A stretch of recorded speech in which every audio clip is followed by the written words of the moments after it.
Shabbat Shalom, everyone.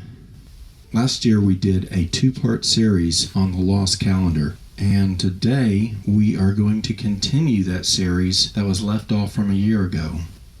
And today's message is called Lost Calendar and Found.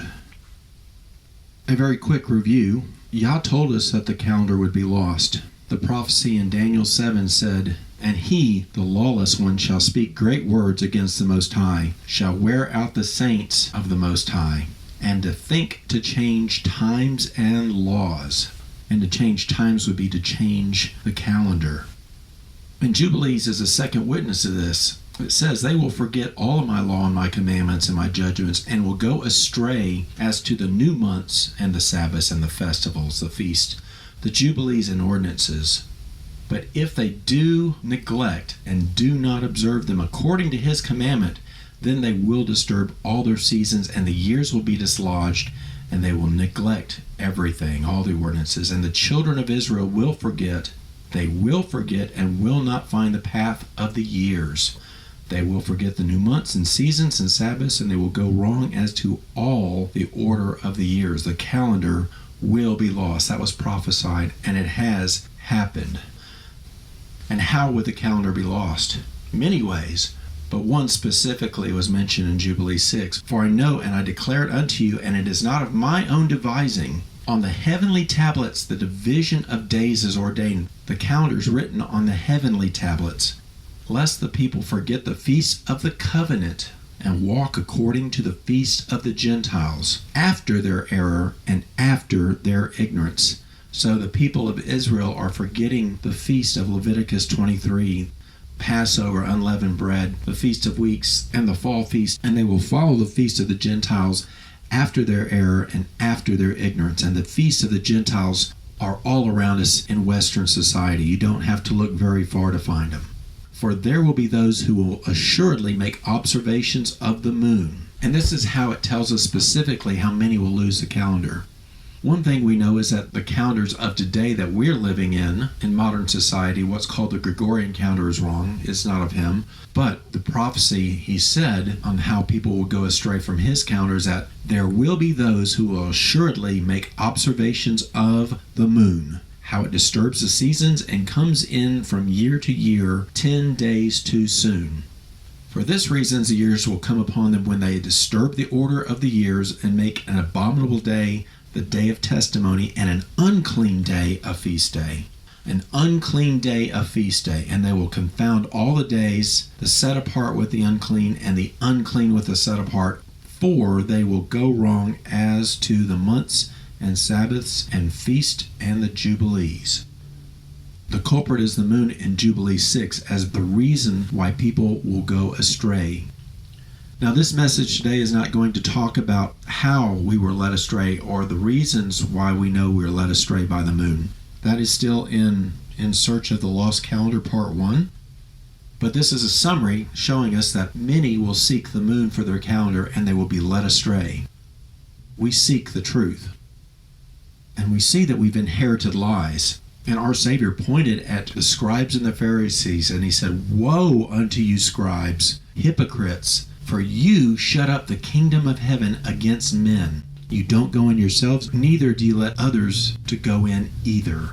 Strong words, and it's to the scribes and Pharisees, but we are focusing on the scribes here. Why do we focus on the scribes? We go into the Greek 11:22. A scribe is a writer, secretary, teacher, but a writer and an interpreter. And we need to remember that a modern day scribe would be a translator.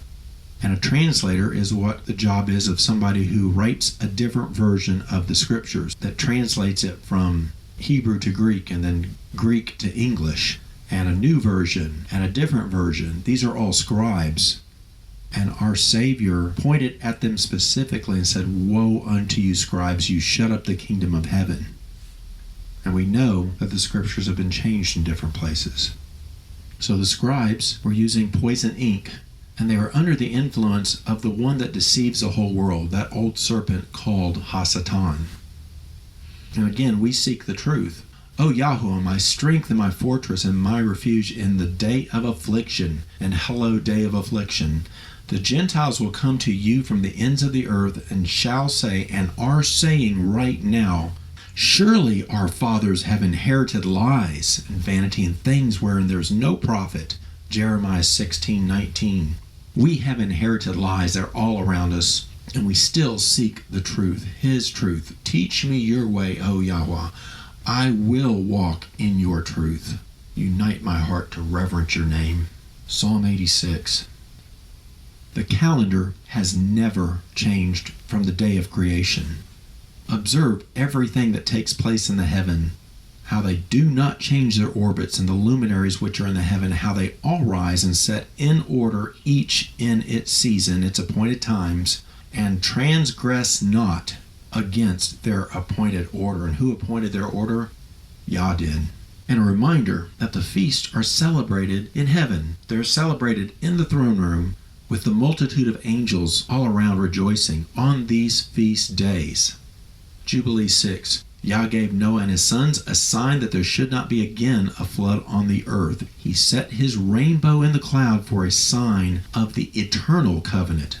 For this reason it is ordained and written on the heavenly tablets again that they should celebrate the Feast of Weeks in this month once a year. And this whole festival, this Feast of Weeks, was celebrated in heaven from the day of creation until the days of Noah. So even before Noah started celebrating the Feast of Weeks, which is Shavuot, which most people know as Pentecost, it was celebrated in heaven from the day of creation. Noah and his sons observed it until Noah died, and then they lost it. It was taught again to Abraham, and he observed it. Isaac and Jacob did, but then when they went into slavery in Egypt, they forgot again. And when the children of Israel were brought to Mount Sinai, they were taught it anew by Yah.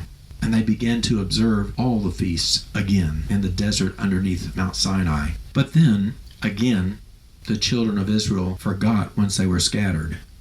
And we, brothers and sisters, have been scattered. We have forgotten our heritage, our spiritual heritage. Whether or not you are of physical descent of Abraham or not, your spiritual heritage is from Abraham, and you've forgotten your heritage. Just like they did after Noah died, just like they did when they went into slavery. Again, so it is. There's nothing new under the sun. We've forgotten the feast. We've forgotten the calendar. So how are we going to relearn the calendar? We always start with the scriptures, and there's clues in the scriptures that tell us. First, we look at Deuteronomy 21. This ordinance is associated for when Israel has destroyed the enemy in battle, put most of the people to death. But then there was a maiden that one of the warriors saw. He brought her back. He wanted to have her as his wife. And the ordinance is, before you take her to be your wife, you must let her remain in your house, put the raiment of her captivity off from her, and let her mourn for her slain father and her mother a full month. And then after that, you can go in and be her husband. These ladies had to be given 1 full month of mourning for their lost family before they could be taken as a wife. So what is a full month? There are 3 witnesses. Numbers 20:29. And when all the congregation saw that Aaron was dead, they mourned for Aaron 30 days, all the house of Israel. Second witness, Deuteronomy 34:8. And the children of Israel wept for Moses 30 days, and so the days of weeping and mourning for Moses were ended.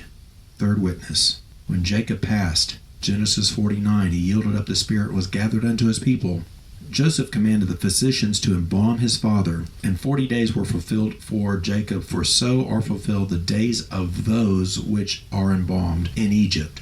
And the Egyptians mourned for Jacob 70 days, that is 70 days. And if you take away the Egyptian tradition of mourning for 40 days, from that 70 days, you are left with 30 days, which is the month of mourning that was ordained from the beginning. And note, the days of mourning for Jacob predated the giving of the law at Sinai. This ordinance was known before Mount Sinai. Just like it said, the calendar was written on the heavenly tablets. So yes, the calendar was written on the heavenly tablets and was taught to the forefathers of Israel. How about more witnesses?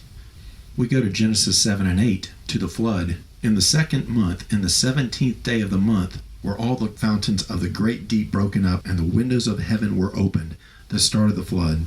And the waters prevailed upon the earth 150 days. And then Jubilees tells us at the first of the seventh month that all the mouths of the abysses of the earth were opened, and the water began to descend down into them. So the flood started to descend on the first day of the seventh month, the day of trumpets, by the way. And Genesis 8 says, the waters were turned off the earth continually from that point, and after the end of 150 days, the waters were abated enough that the ark rested in the seventh month on the 17th day of the month upon the mountains of Ararat, specifically Mount Lubar. So what Genesis 7 and 8 is telling us is that from the 17th day of the second month to the 17th day of the seventh month, there are exactly 150 days. And if you do a quick calculation, 150 divided by 5 equals 30, right on the money. Now that's another witness from the beginning of the scriptures. How about the end? Revelation 11 says, the set-apart city, Jerusalem, shall they tread underfoot for 42 months. And I will give power unto my 2 witnesses, and they shall prophesy 1,260 days, clothed in sackcloth. Now, if you divide 1,260 days divided by 42 months, you get 30 days a month exactly. Daniel 7:21 and 25 says, the lawless one will make war with the saints and prevail against them, and they shall be given into his hand until a time and times and the dividing of time. And a time is a year, times is 2 years, and the dividing of time is half a year. So 1 plus 2 plus half equals 3.5, which is the same as 42 months. 12 times 3.5 is 42, which is also saying that every month would have to be 30 days for Daniel 7 and Revelation 11 to be in agreement. And Revelation 12:6 also says the same thing as a third witness during the Great Tribulation. The woman fled into the wilderness, and she had a place prepared that they should feed her there 1,260 days, 1,260 days. So we have witnesses at the beginning of the scripture and at the end of the scriptures. To be in synchronization with Yah's calendar, we have to have a calendar that will calculate time with months that are 30 days every month. And we look at the month of mourning that we saw, 3 different people that were mourned for, and the ordinance was stipulated in Deuteronomy 21. We had the flood that showed us that 5 months was 150 days. And then we have the Great Tribulation and more witnesses showing us that the 42 months is the same as 1,260 days, which is 30 days every month. The witnesses in the core scriptures for 30-day months are in 5 different books in 10 different places, including the beginning and the end. And if you recall, a lunar calendar changes between 29 and 30 days, which does not work. So we start looking for more clues on the calendar in scriptures. Genesis 1:14 through 16. Let there be lights in the firmament of the heaven to divide the day from the night, and let them be for signs and for seasons, for days and years. The greater light to rule the day, and the lesser light to rule the night. He made the stars also.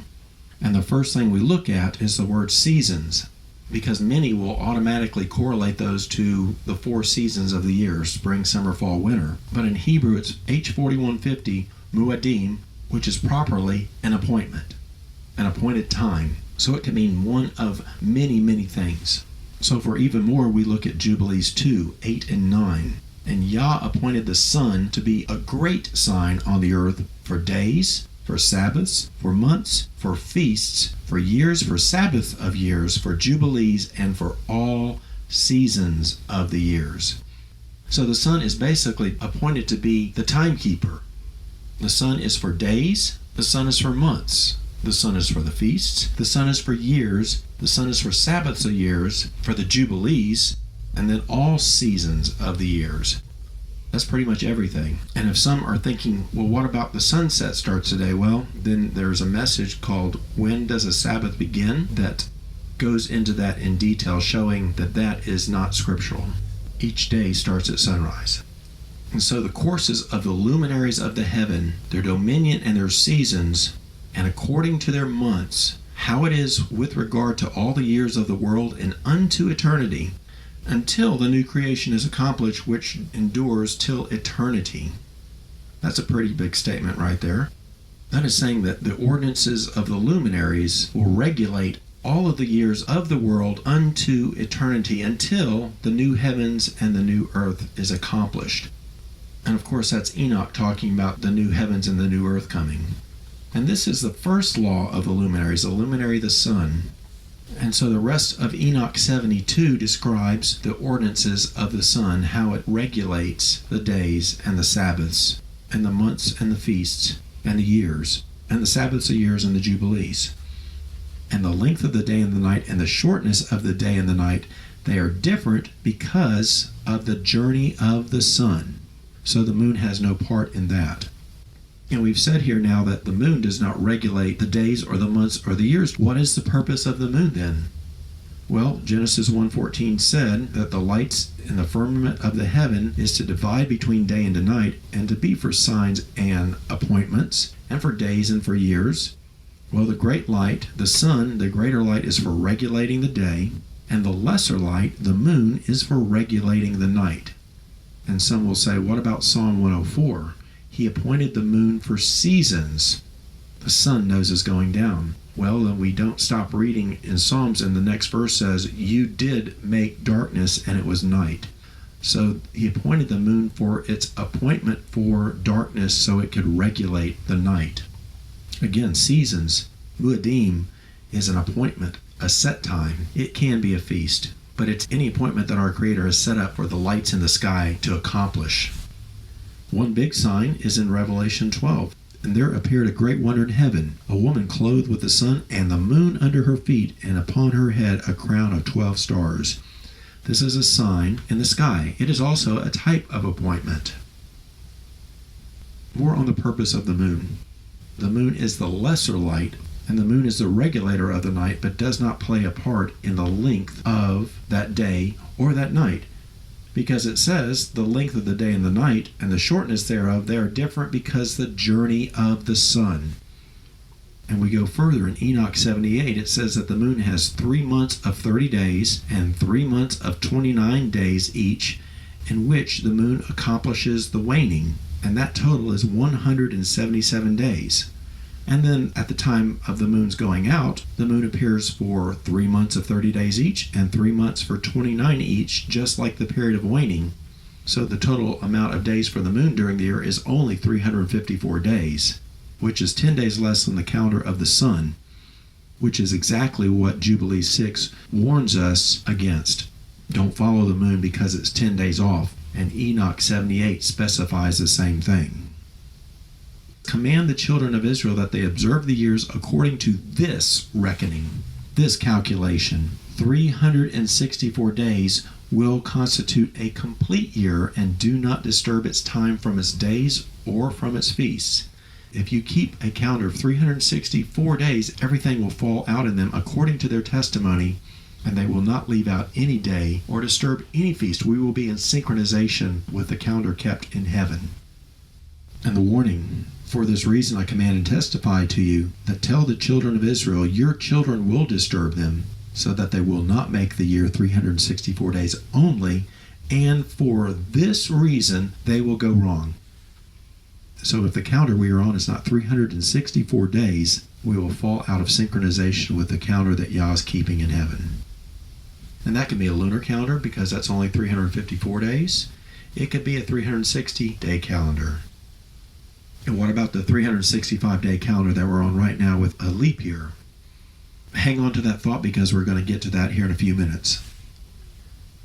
Enoch 81 says there are 4 conductors that separate the 4 quarters of the year. And after this, there's 12 conductors of their classes that separate the months and the year into 364 days. The 4 conductors are the 4 additional ones, the 4 additional days which divide the 4 quarters of the year. So what Enoch 81 is telling you there is that there are 4 seasons, 4 quarters in the calendar year. We know them as spring, summer, fall, and winter. The scriptures are saying there that there were 12 months. So each season, each quarter has 3 months. We've seen that the months are 30 days each. So each season is comprised of 3 months with 30 days each. So each quarter, each season is 90 days. And then it also spoke about 4 additional conductors, 4 additional days that divide the 4 quarters of the year. If you look at this as a circle, you have a perfect circle of 360 days, plus you have 1 conductor day leading you into each of those seasons. So 90 plus 90 plus 90 plus 90 equals 360, plus the extra 4 days equals 364, which is the 364-day calendar that Enoch and Jubilees repeatedly tells us to keep. So which season does the calendar begin in? Exodus 12 and Deuteronomy are pretty clear on this. Exodus 12:2 and 3 says, "This month shall be unto you the beginning of months. It shall be the first month of the year to you." And then it goes on describing the selection of the Passover lamb on the 10th day of the month, and the killing of that lamb on the 14th day of that month. So Passover is in the first month of the year.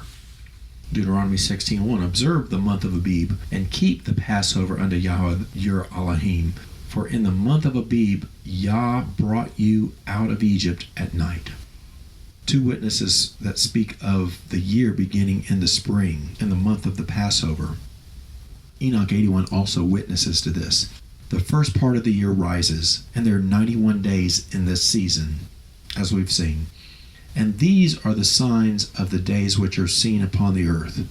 In the first part of the year, we see the trees become fruitful, the leaf of every tree comes forth, and the rose and every species of flower blossoms in the field." That's easily understood to be springtime. And if we read on in Enoch 81, it would describe each of the other 3 seasons in its context: summer and fall and winter. So we understand easily that between Exodus, Deuteronomy, and Enoch that the year begins in the spring. So we saw right there in Enoch 81 that there are 91 days counted as a part of that quarter, which is the 90 days of the 3 months, 30 times 3, plus the extra day, the intercalary day. But where do we put this extra day in each season, each quarter? And so we go back to Enoch 72 on that. "With regard to all the years of the world and unto eternity, this is the first law of the luminaries, the luminary, the sun. The sun rises in the first month in the great portal, which is the 4th, and the sun is in that portal 30 mornings in succession. And during this month, the day becomes longer and the night becomes shorter to the 30th day."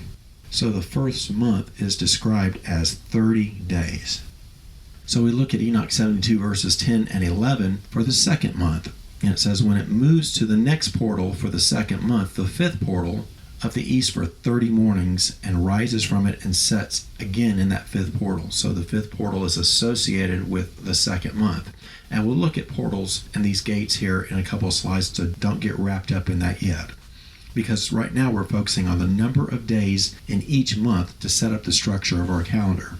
So far we have month 1 with 30 days and month 2 with 30 days. And we keep moving on in Enoch 72. "And the sun returns to the east and enters into the next portal, the 6th portal for the 3rd month, and rises and sets in the 3rd month in the 6th portal 31 mornings." So that's where our extra day is accounted, is in the 3rd month of the spring. So the first month is 30 days, the second month is 30 days, but the 3rd month of spring, that month is counted as 31 days as we put the conductor or the intercalary day in that 3rd month. And as we go through months 4 through 12, we see this pattern recurring. So in the summer, going through quickly, the 4th month there is 30 mornings. The 5th month there are 30 mornings. The 6th month, Enoch 72, 18, and 19, 31 mornings. And we move to the fall season, months 7 through 9. The 7th month, the sun rises for 30 mornings. The 8th month, the sun rises for 30 mornings. The 9th month, the sun rises for 31 mornings. And it's the same for winter. Month 10 is 30 mornings. Month 11 is 30 mornings. Month 12 is 31 mornings. So each quarter, the 3 months are 30 days, and 31 days. And it's the same for every quarter. So it makes the structure very easy to understand and remember. 30, 30, 31 for each season. Jubilees 6:29, 30 and 31 gives us our second witness to this. Talking about the calendar that is placed on the heavenly tablets, each season had 13 weeks. From the first to the second to the third, and from the third to the fourth, all the seasons had 13 weeks.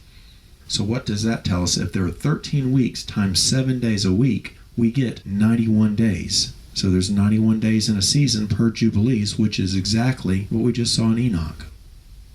91 days, 30 plus 30 plus 31 equals 91 days in Enoch 72. And Jubilees 6, 30 and 31 says, and all the days of the commandment will be 52 weeks of days. This will make the entire year complete. It is engraven and ordained on the heavenly tablets. This is written in heaven. There is no neglecting this commandment for a single year or from year to year. Now 52 weeks times 7 days a week equals 364 days in the calendar, which is the same as taking each season with 91 days in each season times 4 seasons. That also equals 364 days. The structures that are described in Jubilees and Enoch match. They're in harmony with each other. Now, if you're remembering that the month of mourning was 30 days, and the flood time was 30 days a month, and the Great Tribulation time is 30 days a month, then how does that line up with the 31-day months that we're seeing in Enoch there? That's a great question, but all we have to do is keep reading in Enoch to find the answer. Enoch 74 says that there are 4 intercalary days, and these render service on the 4 days which are not reckoned in the reckoning of the year. Okay, so that is saying that the 4 intercalary days are not calculated in the calculations of the year. And owing to them and respecting them or using them in their calculation, men go wrong. So Enoch 74 is telling us, do not use the intercalary days when you are calculating times. And we've all heard of the prophetic months, that prophetic months are 30 days a month. Have you ever wondered how we got that? It's telling you right here in Enoch 74. Because we don't calculate months based on days that are different than 30. We just calculate 30 days a month, and we use that in our calculations or our computing, or as it says in Enoch 74 here, our reckoning of the year or the times. It specifies again that the year is 364 days, and then it also says that each of the intercalary days is in different portals. One is in the first portal, one is in the third portal or the third gate, one is in the fourth portal or the fourth gate, and one is in the sixth portal or the sixth gate. There's a second witness that we do not include intercalary days in time, month, or year calculations. Enoch 82. Blessed are all the righteous, blessed are all those who walk in the way of righteousness and sin not as the sinners in the reckoning of all their days in which the sun traverses the heaven. Together with the 4 intercalary days which divide the 4 portions of the year, the 4 seasons. But owing to them, respecting them, using those 4 days, those 4 intercalary days in their calculations, men shall be at fault. And thus, men do not reckon them, do not calculate them in the total calculations of the years when you are calculating times. Again, the definition of a prophetic month right here. But when they do, men shall be at fault, and they do not recognize them accurately. For those days belong to the calculations of the year. They're in there. They are truly recorded forever, and the year is completed in 364 days, but do not calculate them. Use 30 days a month, and as we call it, a prophetic month. So we calculate times in prophetic months of 30 days a month. All right, so we have looked at the number of days in the year, the quarters, the number of months, and the number of days in each month, and the season that the year starts in. But exactly where in the season does the year start? That's the big question. So what we've done up to now is basically summarizing part 1 and part 2 of the calendar series. And now we look to see exactly where we divide the years and how, according to the scriptures. This is the rest of the story. We go back to Enoch 72, verses 30 and 31 describe the 12th month of the year. And as we look at the 12th month, at the beginning of the month, the night is longer than the day. The night amounts to 10 parts and the day to 8. And the sun rises and sets in the 12th month for 31 days. And then on that day, the last day of the 12th month, day 364 of the calendar year, the night has become shorter and amounts to 9 parts. And then the next day amounts to 9 parts also. and the night becomes equal with the day, and the year amounts to 364 days. So Enoch 72 verses 32 and 33 gives us a lot of the information of how to divide the years correctly. On day 364, the last day of the year, the night becomes shorter, and we look at the night and we look for 9 parts. Then the next day we have to look to see if that day is 9 parts also, but note that is after day 364. But then the scriptures remind us that the year amounts to exactly 364 days. So even though we've gone past the end of the calendar of 364 days, the calendar remains 364 days. Thus, this is quote-unquote day 365, but it is an extra intercalary day. So it's a conductor not for the seasons, but it's a conductor for the year. And then this day really is the division between the years and is not counted as a day on the yearly calendar. So this diagram gives everyone an idea of the portals or the gates that the sun goes through during the year, and shows the seasons where the days get longer and shows the seasons where the days get shorter. For example, in the first month, the days are getting longer, and the sun is in the 4th gate or the 4th portal of the year, and that is springtime. And in the 3rd month, it moves up to the 6th gate at the end of the spring, and then we move over into the summer, and it stays in that 6th gate or that 6th portal. But then at that point, the days start getting shorter, all the way to the end of fall, where at the beginning of winter, when it is in the 1st gate, the days start to become longer. And at the end of that yearly cycle, the blue line shows that there's a divider of years that we just read, where the night is equal to 9 parts and the next day is equal to 9 parts. And this is what we have to determine from Scripture. How did they calculate 9 parts of night and 9 parts of day? Well, back in the days of Moses and King David, they didn't have stopwatches, they didn't have computers, so we have to look at the tools that they did have, that they could calculate the times and the years accurately so they did not fall off Yah's calendar. And there are 2 main measurement tools that they had back in those days. They had sundials and they had water clocks. Now, a water clock is on the bottom left there, and it's a Persian water clock. What a water clock does is you have a bowl filled with water and a hole in that bowl, and then you have another bowl or container underneath the bowl that captures the water that's dripping out of the hole, and you have marks on that bottom container, and when the water level hits a certain mark, you know that a certain amount of time has gone by. The problem with the water clock is it is not very consistent because there are many variables in it. Different holes can have different sizes. The holes can change over time with abrasions or erosion. The air pressure can affect the water a little bit. If the bowl is contaminated in some way, the viscosity would change. So it's not a very accurate measurement tool. And so we look at the other measurement tool of the time, and there were sundials. There have been found sundials in Egypt, the Golan Heights, a well-known sundial and calendar ring in South Africa called Adam's Calendar. There was a sundial found in Qumran on the top left there. So we have many examples of sundials that were available to them. And of course, a sundial measures time by looking at the shadow that the sun makes against inscriptions on the sundial. So this is what we're going to explore here. So we're going to look for other witnesses on if the sundial might be the tool that they use to calculate the dividing of the days and the nights with. One indicator that shows they might have used sundials is looking at how the tabernacle of Moses was laid out. Because we can find in Exodus 26 that the front of the tabernacle of Moses faced east. It says in Exodus 26:22, the back of the tabernacle at the part which is towards the west makes 6 posts. So just from that, you can tell that the front of the tabernacle was facing east. And you verify that by how the menorah was laid out inside the set-apart place. It was on the south side. The table of showbread was on the north side, which is exactly as we would expect. Then the front of the tabernacle has to face east.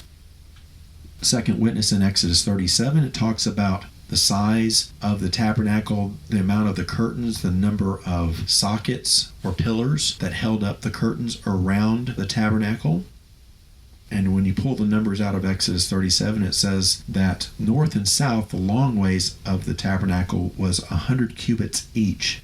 and they each had 20 sockets or 20 pillars to hold up the curtains. On the west, which is the back side, it was half as long, so it was 50 cubits, and it needed again half the number of sockets, 10 sockets. But on the east, even though it is the same size as the west, 50 cubits in length, there are only 3 sockets, 3 pillars holding up the curtains. And so that tells us basically that the entrance to the tabernacle is on the east side. And finally, Numbers tells us the layout of the encampments before the tabernacle. And it shows that Moses and Aaron, his sons, the Levite priests, were encamped before the tabernacle of witness on the east side, right by its entrance, because they were keeping the charge of the sanctuary. They were guarding the sanctuary. So they were at the entrance. They were encamped by the entrance of the sanctuary to guard the sanctuary. That verifies that the tabernacle of Moses faced eastward. We also can verify that the temple faced east. Ezekiel 8.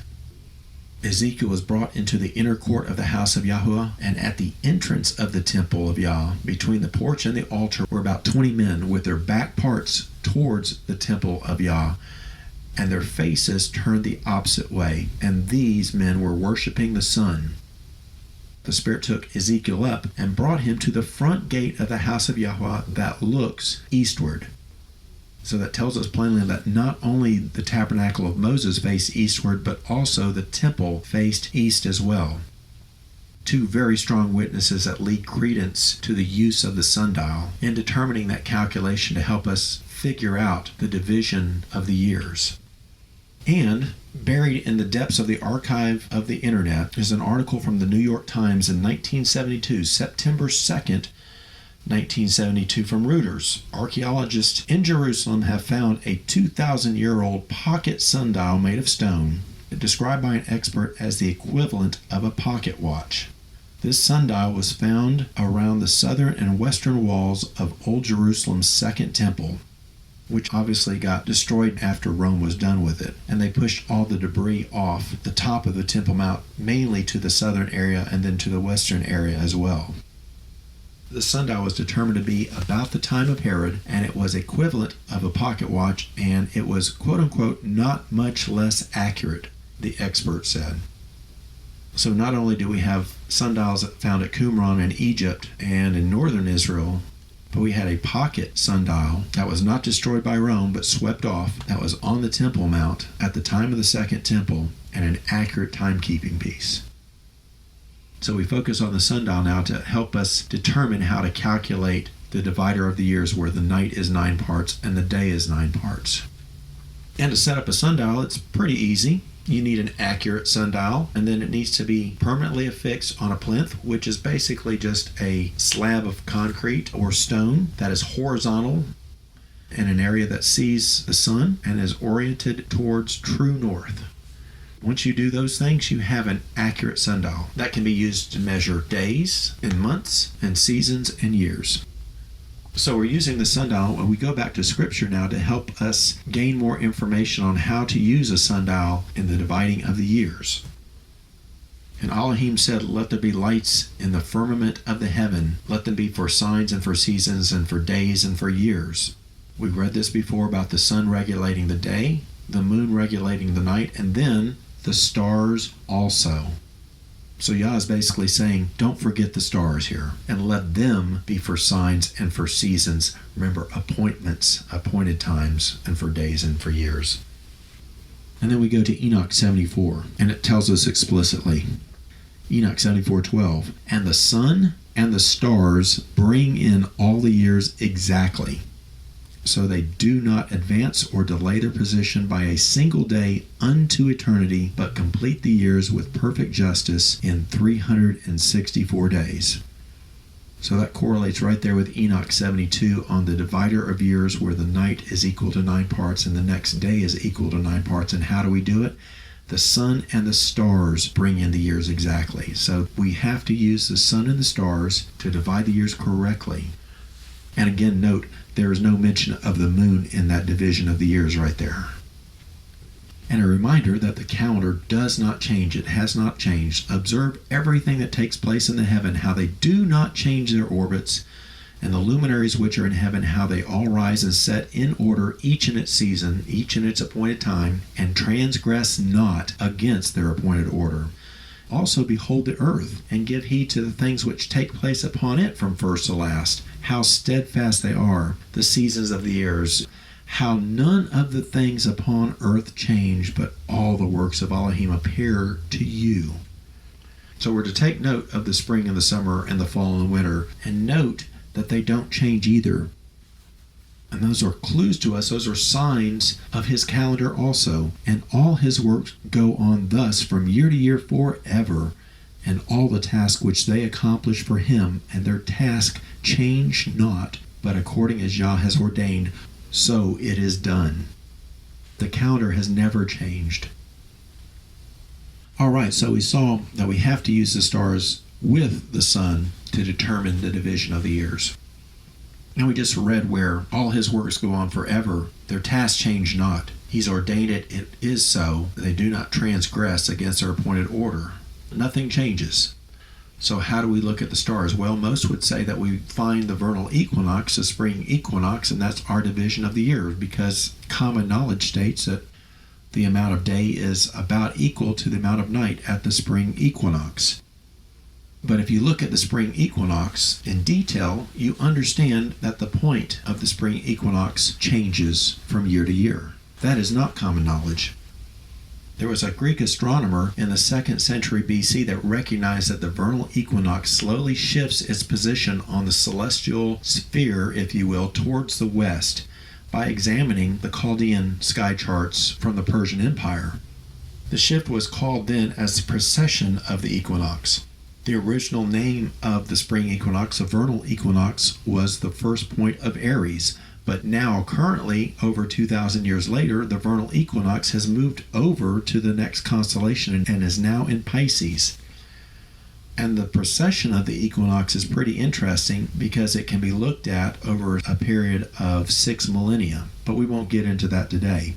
But the main thing is we have to use the stars to account for the division of the years. He tells us that the tasks don't change, their order doesn't change, but if you use a spring equinox, you have a moving target. And to find out that moving target, you have to either have computers and software to tell you where it is, or you have to have been a skilled astronomer and chart the courses of the sun against the stars every night to see where they line up. And the point that it lines up is basically just a point out in space and not at anything in particular. For example, did you know that the software that calculates the spring equinox for everybody in the world has to be updated at a certain point to account for this change? So not even current computers can keep a single point of reference for the spring equinox. So that is not something that is in harmony with what our Creator said, that his ways don't change, his laws don't change, the ordinances don't change. It's going to be something simple. And how would somebody out in the countryside of Judea back in the days, or the backwoods of the Galilee region, that was not an astronomer, they were a simple farmer, but they needed to know the right day to go up to Jerusalem to keep the feasts?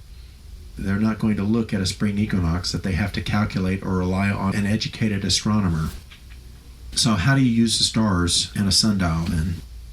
Over the centuries, all the sailors were able to navigate the seas using sextants. And they used the sextants to navigate the ships by the stars. How do you do that? This shows you how. And this will work for you if you're out in the wilderness overnight and need to figure out where due north is. First, you find the Big Dipper, which is up in the sky every night of the year in the northern hemisphere, if you will. And you find the Big Dipper, and you find the end of the ladle of the Big Dipper. And where the two stars of the end of the ladle are, you draw a line upwards into the sky until you find the Little Dipper.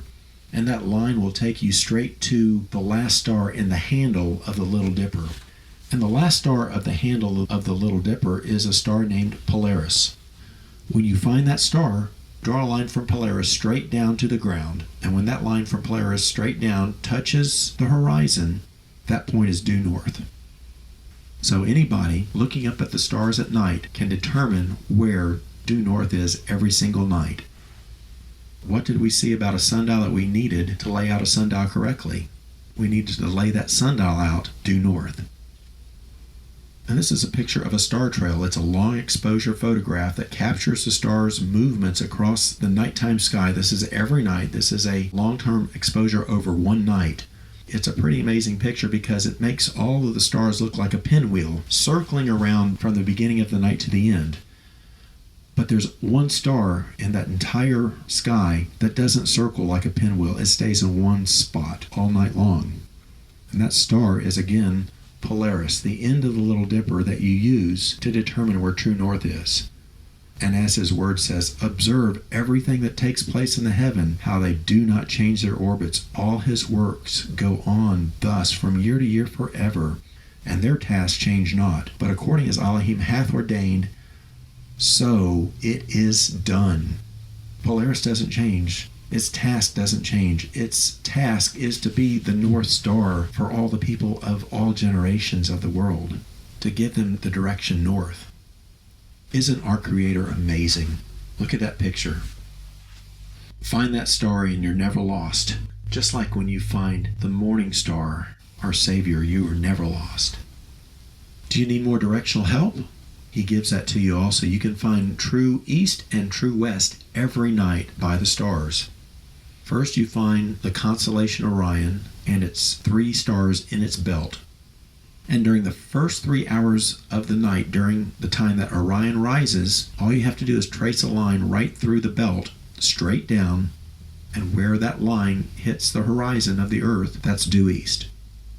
And at the last 3 hours of the night, when it's starting to be towards the next morning, Orion sets, and again, find Orion's belt, trace a line straight down to the Earth's horizon, and then you have due west.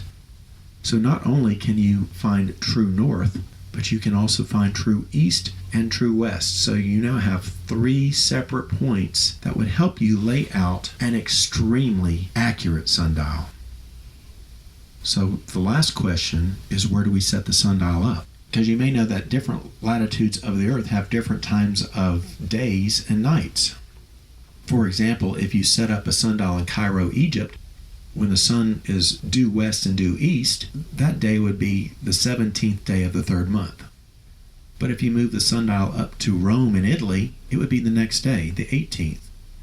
But then if you move the sundial up to England, at London, it's actually 2 days later than it would have been in Cairo. So that presents a bit of a quandary, because you could be 2 days off on where you're at.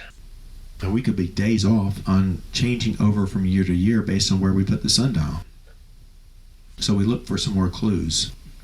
Going and looking again at where the temple likely was on the Temple Mount. This would be the 2nd temple.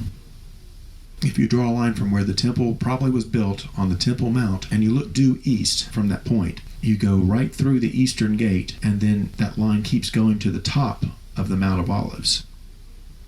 And the picture on the top shows the line going all the way to the Mount of Olives at the very top, and the lower picture is a little bit closer that shows that it's going straight through the east gate.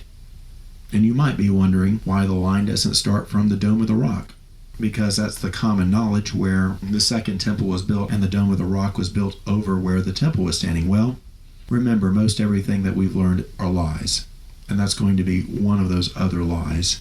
The temple was not built where the Dome of the Rock currently sits. This is a picture that I took on the Temple Mount, right behind what is known as the Dome of the Spirits. The Temple Mount is covered at the top with the tiles that were installed starting with the Ottoman Empire and onward with the Muslim control over the centuries. But over these acres of tile, there's only one spot where the true bedrock of the mountain has not been covered, and it's right here at the Dome of the Spirit. But this location right here, the Dome of the Spirits, may very well have been where the Ark of the Covenant was placed upon, inside the most set apart area of the temple. And taking a picture from behind this spot, due east, we go over the area of the eastern gate, and we're looking in the distance at the top of Mount of Olives. And this picture is due east because I was using the compass on my phone to line up this picture to be exactly due east. So the compass was used to line up directly 90 degrees due east, and this is the picture taken with my back to the east gate and looking at the top of the Mount of Olives. This is a picture of the layout of the 2nd temple. the east gate on a straight line directly east from the middle of the temple where the most set apart place is, where the Ark of the Covenant rested. And it goes right by the edge of the altar, which I think is very fascinating. And if truly the temple was laid out this precisely in a direct easterly direction, then aren't the possibilities intriguing of the temple itself being part of the sundial implementation? Now we know that he is coming back, and coming back soon. Hallelujah. For behold, a day comes burning as an oven, and it shall consume them, and all the aliens and all that do wickedly, they shall be stubble, and the day that is coming shall set them on fire. But to you that fear my name shall the Son, capital S-U-N, the Son of Righteousness arise, and healing shall be in his wings. And you shall go forth and bound as young calves let loose from bonds. You're out of the prison of sin in this world at this point. He's coming back, and the Son of Righteousness will arise. Where does the Son of Righteousness arise? In the east, where the temple's facing. And you shall trample the wicked. Remember the law of my servant Moses accordingly as I charged him for all Israel, even the commandments and ordinances. And that verse ends the Old Testament. The last verse of the Old Testament is to remember the law of my servant Moses. That's in the Septuagint, at the end of Malachi 4 right there. Ezekiel 47, the temple of the millennial kingdom. He brought me to the entrance of the house, and the front of the house looked eastward. Behold, the glory of the Elohim of Israel came by the eastern way, and there was a voice of an army, the sound of many redoubling their shouts. Those are the saints that have been lifted up to incorruptible bodies as they come back with him for the setup of the millennial kingdom. And the earth shone like light from the glory round about, and the glory of Yah came into the house by the way of the gate looking eastward. So the Son of Righteousness comes back. And as we know, he's coming back to land on the Mount of Olives, and from that point he could walk directly west in through the east gate into the temple. And he brought me back by the way of the outer gate of the sanctuary that looks eastward, and it was shut. For Yahweh Elohim of Israel shall enter by that east gate, and it shall be shut. So we've built up a lot of witnesses. That east is very important. That's where he's coming back, and he's setting his feet back on the earth, is directly east of his temple. And he will walk a straight, direct path right into his temple through the gate. Now let's really start bringing this home. We want his truth. We don't want lies. We want to follow him in his ways. We shall not do to Yah like the children of Israel have done in the past. This is Deuteronomy 12, so this is spoken to Moses. In the place where Yahweh thy Elohim shall choose in one of your cities someday in the future to name his name there and to be called upon, you shall even seek him out and go hither, and bring your offerings of thanksgiving, and eat there before Yah, and rejoice there before him, as he has blessed you. You shall not do altogether as we do here today, every man that is pleasing in his own sight. For hitherto you have not arrived at the rest and the inheritance which Yah gives you. So don't do what's pleasing in your sight. We do what's pleasing in his sight. We listen to him, and he tells us to go to the place where he calls his name, seek him out there, and go hither. And so we know he called Jerusalem to name his name there and to build the temple, and for the men 3 times a year to go up to Jerusalem and celebrate the feast before him. And thus it was so. But what is Israel known as? To many in this world, it's just known as a very tiny country, but to him, it's a little bit different. Ezekiel 38, an end-time prophecy. He shall come at the end of the years, glory hallelujah, he's coming soon, and shall come to a land that is brought back from the sword, when the people are gathered from many nations against the land of Israel. That's speaking directly of his second coming for Armageddon in Revelation. They will be gathered from many nations and have acquired property dwelling in the midst of the land. So the land obviously is Israel. And he will be coming back to rectify the situation of all the people that have come there and have plundered and taken their spoils and acquired property there in the land of Israel, dwelling in the midst of the land. So when you go to find the Greek word for midst, there is no Strong's number for that as we look at the Septuagint. But when you do a translation of the word midst, you come up with the word navel. And when you look at land, the Greek word for that is earth or land. And so when you look at the land of Israel that the nations are coming to, they're dwelling in the navel of the earth, the very center of the earth.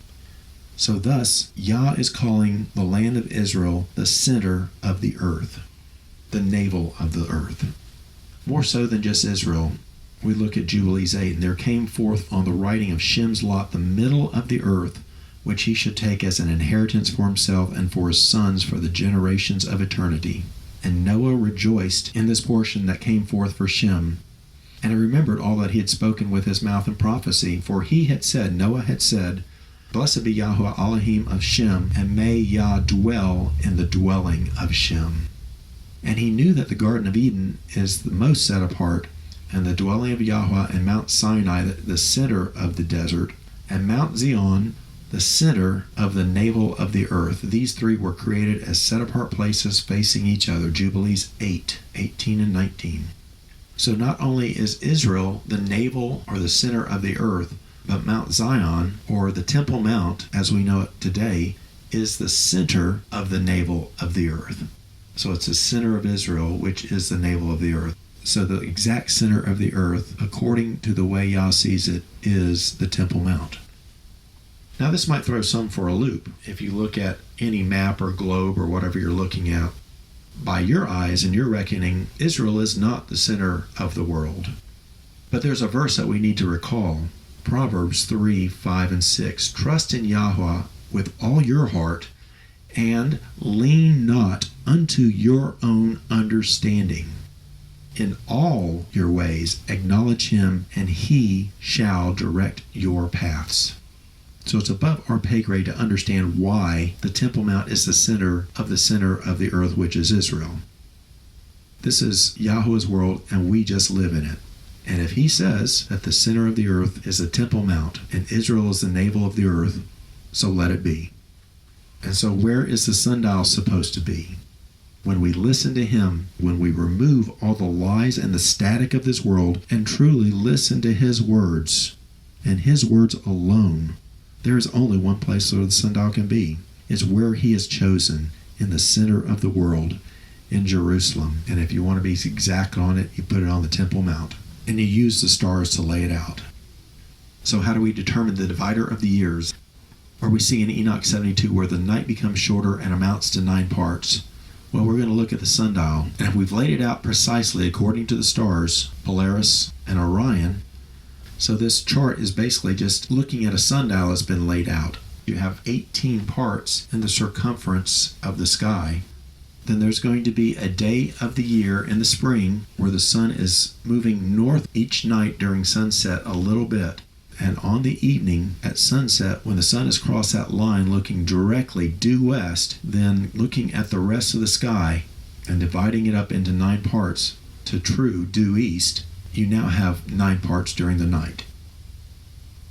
And then the next morning at sunrise, we look at the sundial again. And the next morning, the day amounts to 9 parts, meaning that the sunrise also has crossed that due east line, because in the wintertime it was south of due east when it rose. And now on this day, it has crossed that due east line. And thus, both last night was 9 parts, and this day will be 9 parts, and the night becomes equal with the day. We would see the divider of the year exactly by putting the sundial where he has called us to, in Jerusalem. So when we find the divider of the years, the year begins the next morning. On that 364th night, the last day of the year, the night decreases and amounts to 9 parts based on where the sun is set on the sundial, due west. And the next day, the next morning, the extra intercalary day amounts to 9 parts by looking where the sun has risen due east on the sundial. And thus, last night is equal to this extra day, 9 parts and 9 parts, and that means that the year is completed exactly as to its days, 364. And that tells us that the next day starts the first day of the first month of the new year at sunrise. Now, the rest of Enoch 72 describes how each month the days and the nights are different parts. We would see that the amount of the day is increasing after the beginning of the new year just by looking at the sundial, because in the first month you're in portal 4 or gate number 4.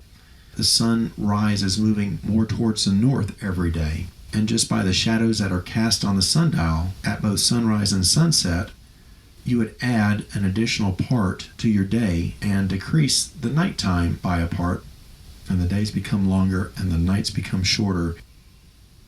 And you can count the number of parts there that match up with the first month. You have 10 parts during the first month and 8 parts during the night of the first month, because you have 18 parts in the circumference of the sky.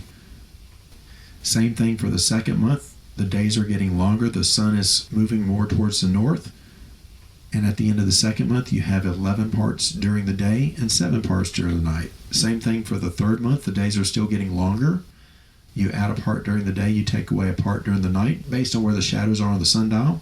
And you have 12 parts during the day and 6 parts during the night. Now note that this is not quite to scale, but it's giving you the idea of how the sun moves through the gates and the parts of the day are added and the parts of the night are decreased. Now at the fourth month is when the days start turning around and start becoming shorter. And so at the end of the fourth month into summer, as the days have started to become shorter, you add a part to the night and decrease a part from the day. So you have 11 parts during the day and 7 parts during the night. That still happens in month 5, so you have 10 parts during the day and 8 parts during the night. The night is still getting longer at the end of the summer, so you get back to 9 parts and 9 parts. Nights still get longer during the fall. The 7th month would be 10 parts during the night, 8 parts during the day, and this all matches Enoch in its succession of verses. The 8th month will be 11 parts night and 7 parts day as the nights continue to get longer. The last month of fall is when the night is the longest at the year, at the last of the fall, and you have 12 parts during the night and 6 parts during the day. And at the beginning of winter, the days start becoming longer again. And so by the end of the 10th month, you've added a part for the day, and you now have 7 parts during the day and 11 parts at night. The next month of winter is again increasing the parts of the day, so now you have 8 parts during the day and 10 parts at night. And for the last month of the year, when you get to the end of the year, day 364, and you are at the divisor of the years again, then the night is going to be equal to the day, and they will both be 9 parts, and you start your year again. This is how his calendar and his cycle works. His ordinances, how they are perfect from year to year. And this is just a summary of the structure of the calendar. That just shows the number of days in each month, as the days get longer or shorter in different months, and the verses in Enoch that it lines up with. So now let's truly find this calendar with the structure that we've seen and laying it out, determining the divider of the years as the scriptures point us to. And so we go to a website that shows the angle of the sunrises and the sunsets every day in Jerusalem. And this was for this year. The angle of the sunset is 89 degrees and change, so that is just south of due west. Almost exactly due west, but just barely south. And so we go to day 364, as Enoch 72 is telling us, and look at the sunset. And if the sun has crossed that due west line, then the night is 9 parts. And we look at the angle of the sunset on this day, day 364, and indeed, the sun has set above 90 degrees due west. It has crossed the due west line, and this night, the night of day 364, is 9 parts. And this day right here that we have calculated this for day 364 is the 17th of the 3rd month. What everybody knows is March 17th. Now we go to the next morning, the 18th of March. And we look at the angle at the sunrise. And just like the sunset, it had just crossed that due east line of 90 degrees due east. And so when we look at this next extra inner calorie day, day 365, this day is also now 9 parts. And since both last night and this day are 9 parts, we have equal night and equal day, and thus the first day of the new year will start tomorrow the next day.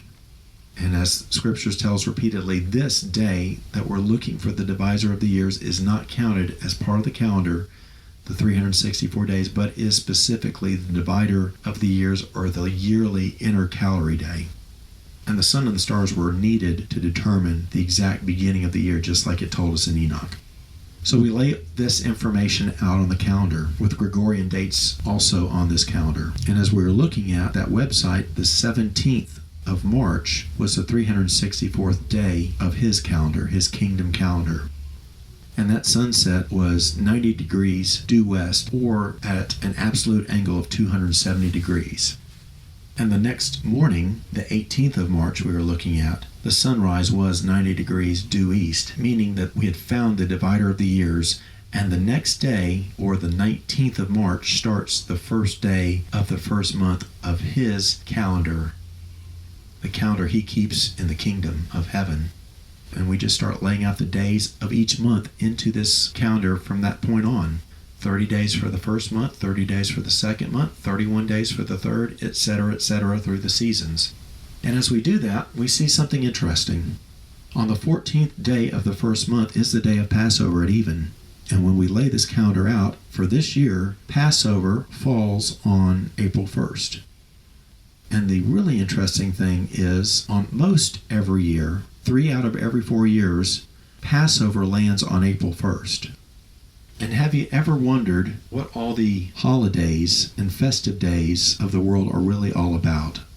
Your Easters and your Christmases and your Valentine's Day and Mardi Gras, and just keep going on and on. Well, we know what they're about. Hasatan has set those up to take people away from the truth of the feast and his glory and his ways. But there's one more that most people don't think about. There's a day that's called April Fool's Day. The origins of April Fool's Day is unknown, but there are lots of theories surrounding it. But I will just tell you that based on the fact that it's celebrated all over the world, Europe, North America, so it's in Muslim lands as well, Turkey, adopted in Israel and Lebanon, where an April Fool prank is revealed by saying in Arabic, translated to 1st of April lie to the recipient. In Iran, it's known in Arabic as the lie of the 13th, which is equivalent to the 1st of April from their calendar. It's a tradition that takes place 13 days after the Persian New Year has started, which is a pagan-originated spring and fertility celebration. The common theme here is that this Day of Fools and this Day of Lies that has been set up all over the world is on April 1st, which is the same day that our Savior gave his life for us. And Hasatan has set this day up as a mocking of this plan of salvation of the Father and the Son, calling it a lie and a day of fools. So testifying to us through the setup of April Fool's Day of what the true calendar really is. And thus, one more example of how everything in this world is turning out to be a lie and set up for the kingdom of Satan, and we must rise above this world and be set apart as he calls us to be. So in summary, we're looking at the calendar of the kingdom of heaven. This is the kingdom calendar. His calendar has never changed. It is written upon the heavenly tablets. His calendar has been used to celebrate the feast in heaven from the beginning of creation. He calls on his people from the very beginning to celebrate the feast with him. And when we are on his calendar, then we are celebrating the feasts which are his appointed times for us, his appointments that he's made for us with him. Then we celebrate the feasts with him in unison at the same time that they are celebrating above in heaven in the throne room with the angels celebrating. That's what we long to be a part of. The kingdom calendar that we just laid out can be found at followthelamb.today under calendar. And the witnesses that we showed of the calendar today, that's not all of them. There are 2 really amazing end-time witnesses that are coming soon. And that is the lost calendar that has been found, and glory to Yahweh. Thank you, everyone.